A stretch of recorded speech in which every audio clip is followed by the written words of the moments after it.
கடலூர் மாவட்டம் பத்திரக்கோட்டையில் 300 ஏக்கர் பரப்பளவில் சாகுபடி செய்யப்பட்ட பன்னீர் கரும்புகள் அறுவடைக்கு தயார் நிலையில் உள்ளன. பொங்கல் பண்டிகைக்கு இன்னும் 2 வாரங்களே உள்ளதால் கரும்பு கொள்முதல் தொடர்பான அறிவிப்பை அரசு வெளியிட வேண்டும் என விவசாயிகள் வலியுறுத்தியுள்ளனர். கடந்த ஆண்டு காலதாமதமாக கொள்முதல் செய்யப்பட்டதால் பெரும் நஷ்டம் ஏற்பட்டதாக அவர்கள் கூறினார்கள்.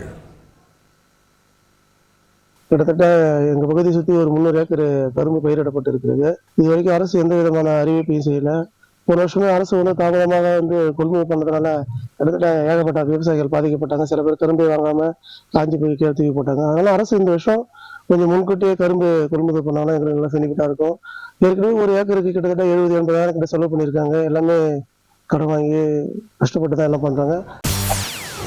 செய்திகளை உடனுக்குடன் தெரிந்து கொள்ள உடனே சப்ஸ்கிரைப் பண்ணுங்க.